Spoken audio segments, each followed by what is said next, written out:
Vida Pública. Bem-vindos à Vida Pública, realizado pela Fundação Baldino Amaral, TV Jornal Cruzeiro do Sul e TV Com. Este é um espaço democrático de reflexão e troca de ideias sobre os assuntos que, mesmo sem que se perceba, influenciam a vida de cada pessoa. Nossos projetos de vida, nossas esperanças, tudo aquilo que sonhamos para nós, para a nossa cidade e nosso país, passa pela esfera da vida pública. Espaço aberto à pluralidade, Vida Pública é um debate permanente sobre a realidade que nos cerca, para o qual estão convidados você, telespectador, e aqui em nosso estúdio todos os que têm alguma coisa importante a dizer. E a palavra hoje está com o delegado de polícia, titular do 3º Distrito Policial de Sorocaba, José Augusto de Barros Pupim. Nascido em Sorocaba em 16 de maio de 1965, José Augusto de Barros Pupim é casado com Maria Carla Spinardi e é pai de Maria Gabriela. Graduado em Direito pela FAD de Sorocaba em 1987, Pupim está na Polícia Civil desde 1990, quando assumiu o cargo de delegado de polícia em Barueri, onde era plantonista e ficou até 1994. Depois disso, foi para o Departamento de Comunicação Social em São Paulo, onde exercia a função na Delegacia de Representantes Consulares e Dignitários, permanecendo até fevereiro de 1995. Após isso, foi para o Detran de São Paulo, onde ficou até 1997. Deste ano até 1999, exerceu a função de assessor de delegado-geral de polícia. A partir deste ano, veio para Sorocaba, onde atuou no 4º DP e de Ju, Delegacia de Infância e Juventude, onde ficou até janeiro de 2013. Atualmente cuida dos serviços policiais realizados no 3º Distrito Policial, no Campolim. Pupim é pós-graduado em Direito Ambiental pela USP e Gestão e Segurança Pública pela Uniso. E também professor da Academia de Polícia Civil desde 1992. Pupim, seja muito bem-vindo ao Vida Pública de hoje. Eu que agradeço, Fernando, a oportunidade, o espaço, e quero aqui cumprimentar não só você, como toda a equipe que está aqui, o Edmilson, nosso diretor, e também todos os telespectadores que nos acompanham aqui através da Vida Pública. Muito bem, é um prazer tê-lo aqui. E é claro, antes de começarmos a falar um pouco sobre a sua vida, essa carreira na Polícia Civil, que não é nada fácil, é difícil realmente lidar com a segurança pública, é bastante complicado. E nos dias de hoje, cada vez mais complicado. Aliás, cada época é uma época diferente, né, Pupim? Olha, realmente você acabou de falar um breve currículo aí, né? Eu iniciei na polícia como delegado de polícia em 1990 e aí eu fui como plantonista em Barueri. Então era uma outra situação, era uma outra polícia, era outro momento que nós vivíamos. E hoje, aqui decorrido quase 25 anos, né? Então tenho 24 anos como delegado de polícia, então a gente vê que a situação é totalmente outra, né? Mas eu acho que é positivo, as coisas estão melhorando, né? Mas é muito importante a participação da sociedade. E com certeza, ele falou tudo, até porque Pupim também, na TV Canal 10, aqui de Votorantim, ele também tem uma participação, ele tinha um programa, está um pouquinho lá guardadinho, mas era Justiça Cidadã. Era como se fosse a participação do cidadão junto à justiça, para esclarecer uma série de dúvidas, né, Pupim? Sim, através de um grande amigo, o Wellington Kemes, aqui, oportunidade que mando um grande abraço ao Wellington. Então, quando ele iniciou o canal de televisão, o Canal 10, né, um canal comunitário em Votorantim, eu falei assim, puxa, Wellington, você tem que colocar um programa aí pensando também no cidadão. Eu falei, mas como assim? Puxa, eu vejo que o cidadão sofre tanto quando ele vai na delegacia, de repente não tem aquele grande atendimento, ou quando vai numa prefeitura, ou quando vai no fórum, enfim, quando ele procura um órgão público e não tem aquela satisfação, não tem aquela resposta que ele gostaria de ter. Então, eu acho que você poderia utilizar um meio de comunicação e dar essa resposta às pessoas, né? Então a gente vê, por exemplo, que é obrigação do Estado fornecer medicamento de alto custo para aquelas pessoas que necessitam, se não tomar esse remédio, elas morrem. Puxa, mas o que eu faço? É fácil, então a gente dava esse caminho. Então, como o programa era ao vivo, as pessoas, né, nos ligavam constantemente para esclarecer sua dúvida. Então foram 4 anos, mas está guardadinho, procuro voltar, né? Eu tenho certeza, aliás, esse programa vai estar sendo transmitido também na TV Votorantim, né, na TV Canal 3 lá de Votorantim. Então, oportunidade que a gente tem está interagindo com a comunidade. Acho que esse é o nosso papel, também a missão do delegado, está ouvindo a sociedade. E até porque a população, a sociedade sempre foi muito afastada da polícia, né? Sempre quando você falava em delegado de polícia, a pessoa até arrepiava, né? Falava em policial militar, a pessoa se assustava, né? Hoje não. Hoje as pessoas percebem que a polícia civil, que a polícia militar também faz parte ela integra a sociedade e ela é tão importante para a questão da segurança, mas também como para a formação do cidadão também, né? Nessa questão da legislação, de ter o conhecimento dos seus direitos, da legalidade, né, Pupim? Eu acho que isso é muito importante, Fernando. Aliás, é prova maior que nós temos hoje um canal de denúncia anônima, que é 181, ou também agora através da web, que você pode fazer a denúncia anônima. Eu acho que a pessoa que vai fazer essa denúncia anônima, ela tem que estar acreditando em quem recebe essa denúncia, porque aí ela vai ter a certeza que algo vai ser feito. Então, a polícia pensando contra a sociedade, ela não vai para frente. Então, ela tem que pensar como de uma forma irmanada, ouvindo a sociedade. Aliás, até aproveito aqui para falar, atualmente, né, por isso assim, atualmente eu estou no 3º Distrito Policial. Eu sou o delegado titular do 3º Distrito Policial, da área do Campolim, e nós temos um espaço. Nós temos um espaço que eu pretendo fazer desse espaço um auditório, onde lá iremos fazer reuniões, ou seja, cada 30 dias, trazendo a sociedade para debater uma temática. Por exemplo, limitação de horário de estabelecimento comercial. Então vamos trazer os comerciantes, vamos trazer a sociedade para debater, ou seja, o que está incomodando a sociedade. Então, para que também os comerciantes saibam que existe uma lei e essa lei tem que ser cumprida. Perturbação do sossego alheio, perturbação da tranquilidade, porque o bairro Campolim, ele foi residencial, hoje é comercial, então temos que acompanhar também o plano diretor. Então, qual que é o objetivo? É trazer a sociedade para fazer essa discussão. Exemplo, cito aqui a Raposo Tavares, uma rodovia onde foi feita uma marginal, é isso? Sim.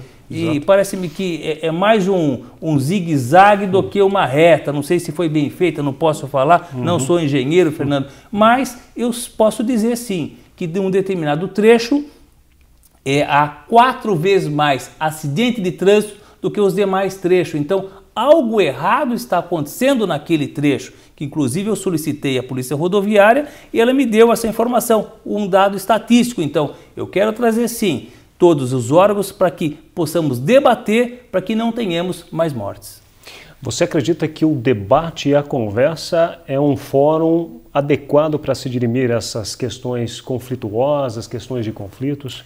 Eu acredito, eu creio nisso. Aliás, como você acabou de falar, eu fiquei 12 anos na Delegacia da Infância e Juventude, por onde lá eu pude desenvolver um trabalho, creio eu, que foi um bom trabalho para a sociedade. É claro que esse trabalho não foi sozinho, esse trabalho foi irmanado. Nós conseguimos formatar uma rede em Sorocaba, onde nós tínhamos um promotor da Infância e Juventude, o qual eu cito, é um grande promotor, um brilhante amigo, um brilhante profissional, que é Antônio Domingos Farto Neto, onde pudemos ali, juntamente com o juiz, que é o Gustavo Scafuri Molon, desenvolver um ótimo trabalho, onde a sociedade tinha sim, tinha um mecanismo onde nós pudemos criar UNAIS.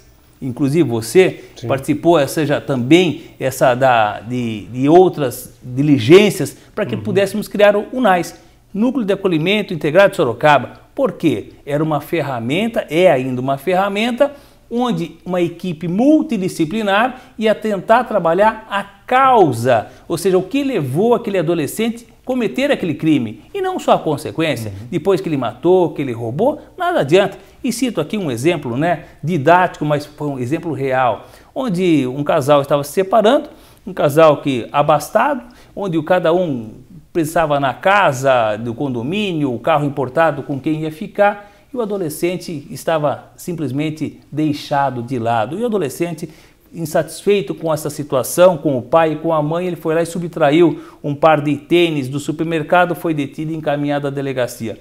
Mas após o encaminhamento ao UNAIS, essa equipe multidisciplinar, que deu um enfoque não de segurança pública, mas um enfoque psicológico, pôde sim comprovar que ele não tinha o perfil de criminoso e simplesmente ele queria despertar a atenção dos pais, os quais cada qual estavam preocupados com os bens materiais. Então, a gente tem condições sim de fazer um ótimo trabalho, desde que exista um grupo, existe uma formação, existe uma rede onde a sociedade tem que participar sim com a polícia. Que é a questão da rede de proteção social, né, em todos os segmentos. Aliás, explique para o telespectador, Pupim, o que é a DIJU, qual é a função dela? A DIJU é a Delegacia da Infância e Juventude, né, em face do Estatuto da Criança e do Adolescente, que é desde 1990. Então, houve a necessidade, entendeu, o governo de criar essa delegacia. E eu vejo que foi uma brilhante sacada, uma brilhante jogada, onde se criou essa delegacia, pois já temos um juiz da infância e juventude e um promotor da infância e juventude, ou seja, existe uma vara especializada. Então, isso daí pode ser atender essa delegacia e pode, até hoje, tratar todos os crimes, vamos chamar de crimes, que na verdade o Estatuto fala que adolescente não comete crime, comete ato infracional, mas é crime do mesmo jeito, né? Então, muda a terminologia, né? Não é mais menor, né? Porque menor é um termo pejorativo, é adolescente, né? De 12 a 18 e menos do que 12 é criança, mas é menor de 18. Então, onde tem uma equipe especializada que dá um atendimento diferenciado aos adolescentes infratores. Aliás, você toca num ponto, né, dessa questão do adolescente que comete atos infracionais, que são crimes naturalmente, mas tem a questão da apreensão, né?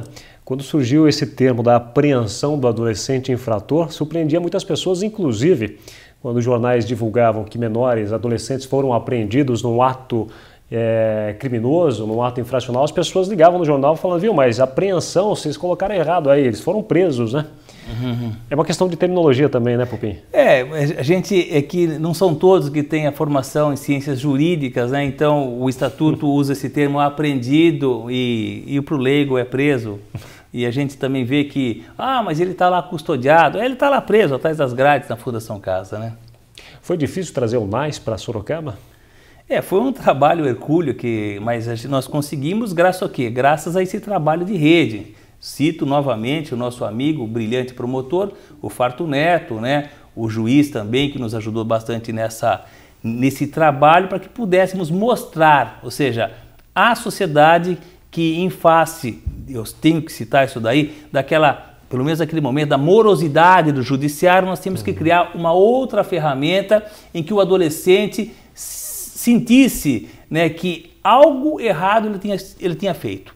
Porque senão demorava ali um ano e meio para ele ser chamado ao fórum. E isso daí gerava, naquele momento, uma sensação ou quase certeza de impunidade e fazia com que aquele infrator reincidisse cometendo 30, 40, 50 furtos. Deu certo a implantação do NAI?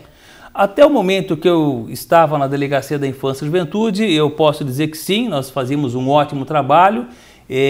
Quando eu cheguei na Delegacia da Infância e Juventude, nós não tínhamos, os adolescentes eram algemados, né, eram colocados no porão da seccional da antiga cadeia, eram encaminhados na antiga cadeia pública de Salto Pirapora, e quando deixei a Delegacia da Infância e Juventude, todas as medidas socioeducativas previstas no artigo 112, elas estão sendo executadas em Sorocaba. Inclusive, Sorocaba tem hoje uma Fundação Casa com 5 unidades onde acolhe os infratores. Cito também que fui durante 5, 6 anos conselheiro estadual da Fundação Casa, função essa que é designada pelo governador, eu que representava a pasta da segurança pública em face talvez do trabalho que nós desenvolvíamos aqui em Sorocaba.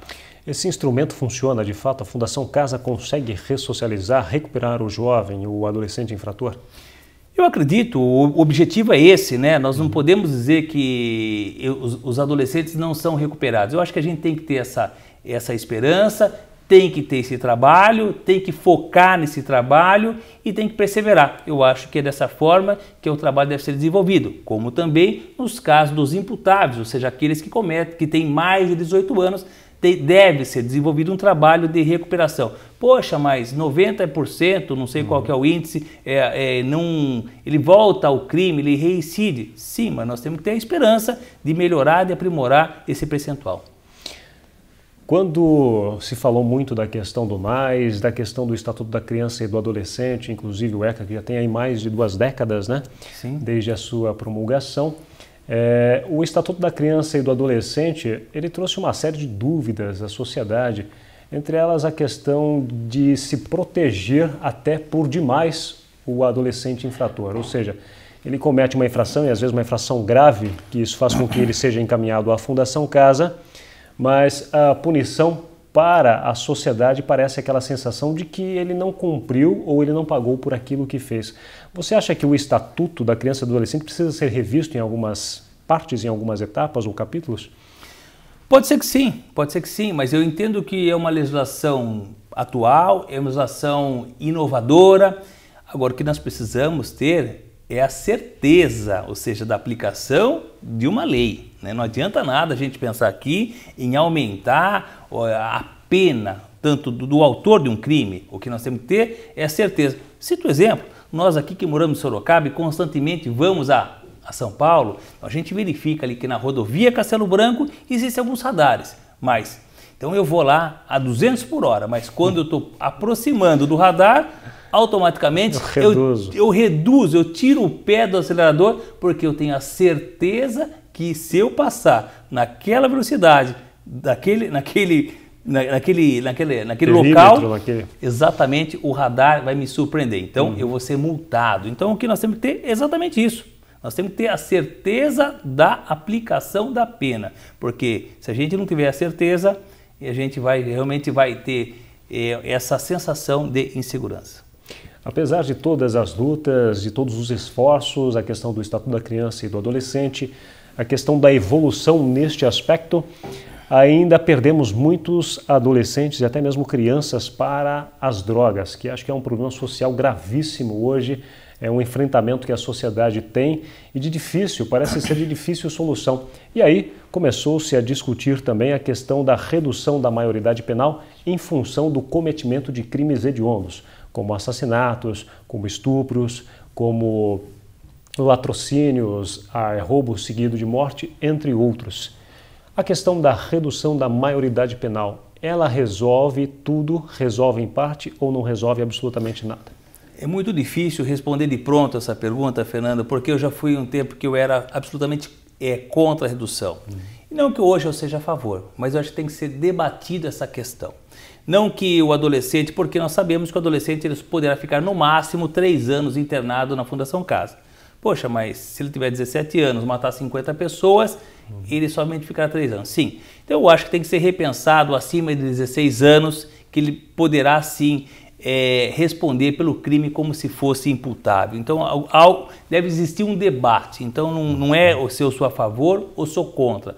Nós temos que fazer um debate para que exatamente a sociedade possa dirimir essa dúvida que nós temos se devemos ou não reduzir. Porque quando você fala na questão de droga, é muito importante a gente tocar nesse assunto, que a droga talvez seja o crime meio que leva às demais infrações penais. Pode ser sim, mas enquanto que uma atividade ilícita que é permitida está fechando as portas para o adolescente que quer trabalhar, a gente sabe que de menos de 14 anos, segundo a legislação, ele não pode trabalhar.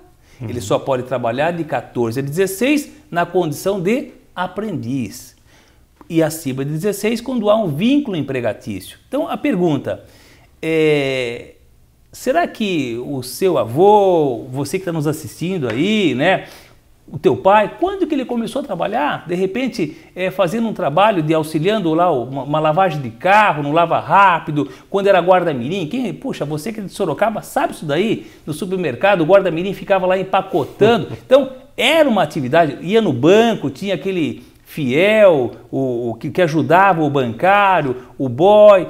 Então, enquanto a atividade ilícita tem fechado, ou a atividade ilícita, o tráfico tem angariado, tem recrutado esses adolescentes, os quais eles não exigem currículo, viu? Para você entrar no tráfico entorpecente, não precisa ter experiência. Não precisa ter experiência profissional. E digo mais, você tem uma ascensão, que você começa como olheiro, daqui a pouco você está dono da boca, do entorpecente, da biqueira. Então eu acho que tem que repensar, deve ser repensado essa questão do trabalho. O que nós não podemos aceitar é que o jovem seja explorado, mas Se temos um serviço para que o adolescente de 12, 13 anos possa trabalhar meio período, que o outro período ele vai estudar, que possa esse dinheiro ser revertido ao jovem. E sim, eu entendo que isso deveria ser repensado. Então, essa questão da legislação. Aí sim, nós estaríamos o quê? De uma forma ou outra, incentivando. Lembra disso, Fernando? Você que está em casa, cabeça vazia é a oficina do diabo. Nós temos que colocar coisas boas, né, na cabeça dos meninos e das meninas. Aliás, nossos avós já falavam isso, né, Pupim?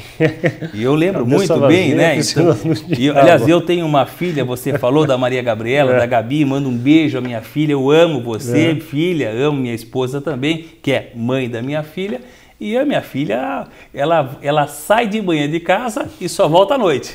O que ela tem de atividade é impressionante. Então, ela faz 4 tipos de dança, ela tem inglês, ela tem...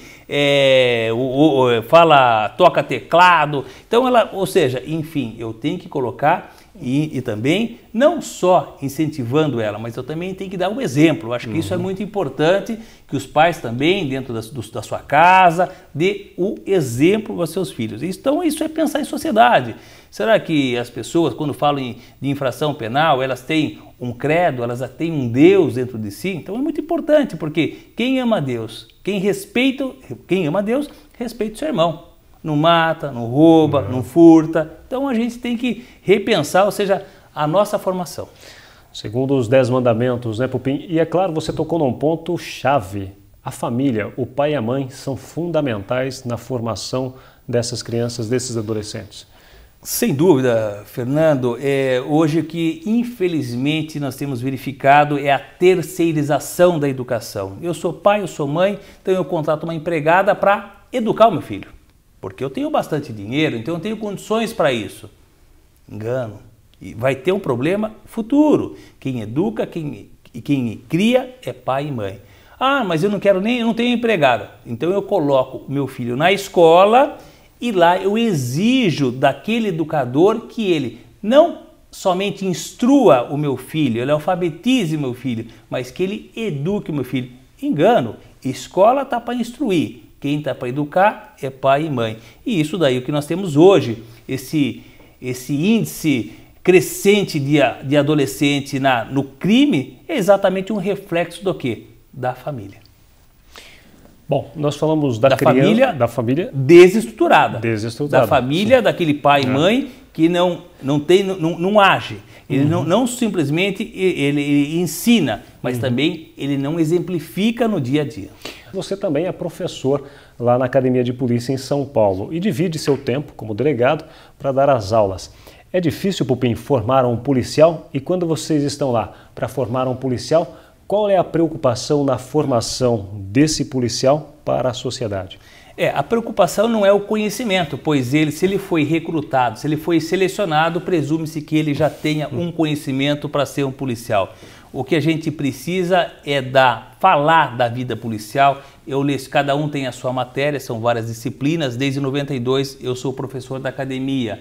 Eu não leciono constantemente porque a academia é em São Paulo, né? Nós temos alguns cursos aqui em Sorocaba, mas a maioria dos cursos ainda é em São Paulo. Então, em face do trabalho e numa delegacia bastante volumosa em termos de ocorrência, o tempo para lecionar está cada vez diminuindo mais. Mas, a hora que eu aposentar, aí eu me dedico full time, ou seja, até penso em fazer, eu sou pós-graduado em tanto Direito Ambiental pela USP, como Gestão e Segurança Pública pelo UNISO, mas eu penso fazer um mestrado. E aí sim eu quero estar mais próximo dos universitários. Eu acho que é muito bacana você estar interagindo com as pessoas, não só ensinando, e sim aprendendo. Eu acho que também eu aprendo muito quando eu estou lecionando aos policiais civis, e a gente tem que mostrar sempre o lado, ou seja, da polícia civil, o lado de como que deve ela funcionar, porque isso, e passando a responsabilidade a eles também, o que a sociedade está esperando de cada aluno que, saindo de lá, vai ser designado como unidade policial. O governo do estado está investindo adequadamente na segurança? Sim, eu acho que a polícia tem crescido, a gente tem melhorado bastante, são essas ferramentas de transparência, eu cito a importância. Agora de pouco estava falando a você, Fernando, até antes de iniciar o programa, um amigo nosso foi vítima de um crime de roubo e estava fazendo o auto de reconhecimento pessoal, ele estava reconhecendo o infrator, uma pessoa que tinha feito 10, 12 roubos e tinha lá uma vítima também. E ela só fez o boletim de ocorrência, foi uma vítima de saidinha de banco, porque a foto daquele ladrão, daquele infrator, daquele criminoso, ela foi estampada no jornal Cruzeiro do Sul, em face. Então, uma prestação de serviço, sim, em face daquela foto que ele viu no jornal, e aí ele acreditou, puxa vida, eu vou fazer o boletim de ocorrência. Ele fez o boletim de ocorrência e aí então torna-se mais fácil. Eu acho que é muito importante, sim, essa transparência. No terceiro DP hoje, você pretende atuar dessa forma de você discutir os temas que você acabou de exemplificar. E hoje, quais os crimes que você mais enfrenta aí que precisam de uma investigação e que esteja mais difícil de se elucidar, por exemplo? Eu acho que todos os crimes têm a sua dificuldade, têm a sua peculiaridade, né? Então, ali na zona, na área circunscricional que eu estou, que é a área do Campolim, a gente verifica que existe um centro expandido. Então, tanto a General Carneiro como a Armando Panunzio, ela pertence ao terceiro DP. E também Antônio Carlos Comte. Então, existe um centro expandido onde vários comércios foram para lá, vários bancos foram para lá. E a gente vê, infelizmente, muito crime de estelionato. Pessoas que são ludibriadas, né? Talvez algumas até com o cartão de crédito, tem a dificuldade ali de trabalhar no caixa eletrônico. E a gente vê também, por outro lado, o crime de furto de veículo. Eu acho que essa é uma preocupação, porque existem ali os hospitais, tanto o regional, como o oftalmológico, como também o hospital evangélico, onde existe uma aglomeração de pessoas que deixam o seu carro e como tem uma proximidade de saída, tanto para Raposo Tavares como para Marginal, ali a Dom Aguirre, então ali o índice de furto é um pouquinho mais elevado na nossa cidade, nessa região. Então, eu acho que o caminho é também o poder público municipal contribuir. Eu acho que isso é também o trabalho hermanado que faz com que tenhamos uma melhor segurança pública, onde existam políticas públicas de segurança, né? É o trabalho de vídeo monitoramento.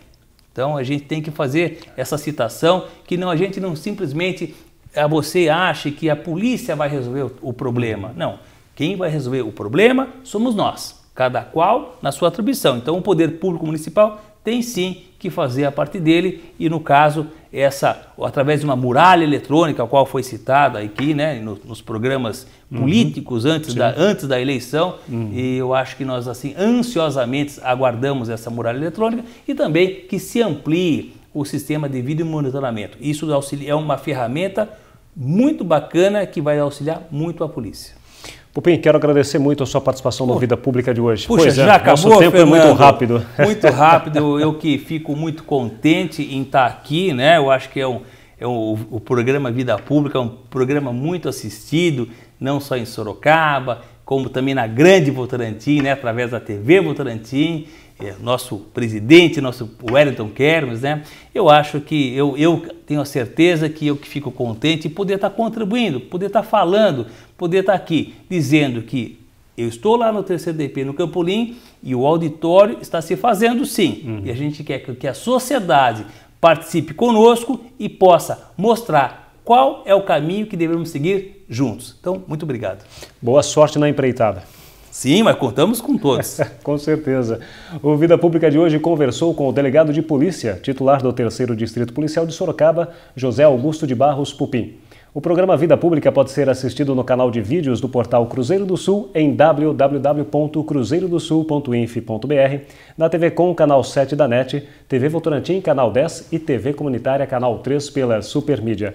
Agradecemos também a participação da nossa equipe de produção, o editor-geral Ednilson Jodar Lopes e o estagiário de produção Gustavo Henrique de Campos. O Vida Pública de hoje fica por aqui. Até o próximo.